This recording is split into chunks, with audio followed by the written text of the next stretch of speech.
How's it going today, Jera? I'm Jera if you're new here. Don't forget to take a look around and subscribe before you leave. Today we're going to be talking about how boring minimalism is. So unexciting.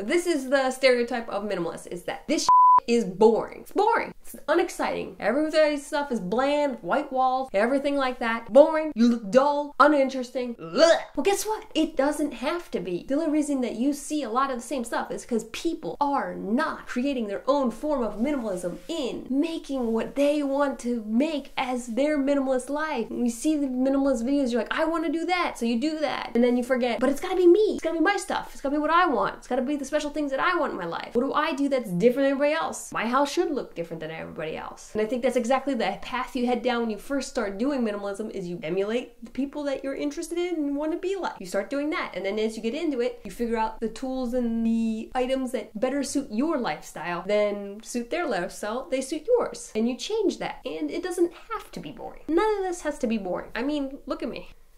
I was like, this suits me. My hair, having colored hair suits me. What else suits me? Traveling suits me. So because we were minimalist, we moved to Hawaii for a short period of time. We didn't care for it, and then we came back. And because we were minimalist, that was easy. It's not like, well, we uprooted our whole life and we brought all of our stuff here and we have so much stuff and we shipped all this stuff and it cost a fortune and this and that we couldn't come back. No, we had the freedom to do what we wanted when we wanted. That's amazing. Something money can't buy. And being minimalist doesn't mean you have to have nothing on the walls. You can have nice things on the walls, just pick and choose. It's just about keeping everything you have around you to be inspiring, makes you happy, joyous, or benefits your life in some way, instead of just putting every single picture from your childhood up on the wall. I think too, the wardrobe becomes kind of boring. People think, oh, minimalists only wear very boring things. And for some result of that, it's just because it's easier, because we don't want to have to think about things. We don't have to think about clothing because clothing is just there. It's not a massive part of our day. But I will show you some of my clothes to show you that just because you're a minimalist doesn't mean you have to dress boring. These are my pajama pants. Sometimes I wear these out too. And they also double as like a halter top. I don't know what that would be called. They're a pair of my shorts. Black and white, but you know, interesting. T-shirts. They can have pretty designs on them. Tank top. Sure, you've seen a lot of these clothes. Hat for when you're having a bad hair day. Shirt.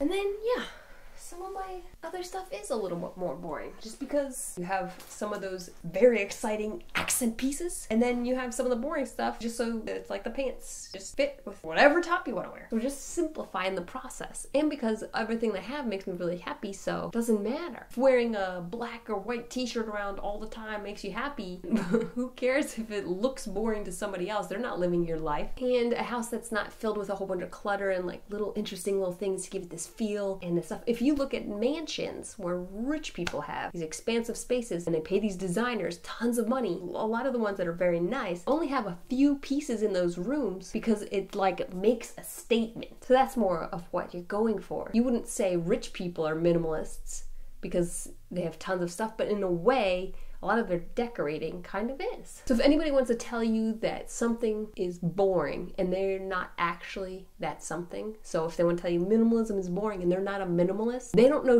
because they ain't a minimalist and they haven't lived that life and they don't know. It's just like you would assume what being a rock star is exactly like. You don't know unless you're an actual rock star. Or when all the CSI crime scene investigations came out, everyone was like, oh, being a forensic lab tech would be so cool. And then you see some of them and their job is not as cool as what we make it out to be. It's all perception. You don't know unless you are it, you've done it, you've lived it, you've been it. If that's your biggest thing, is that's why you don't want to be a minimalist. You are really cheating yourself out of a lifestyle that's going to afford you a lot more experiences than just stuff.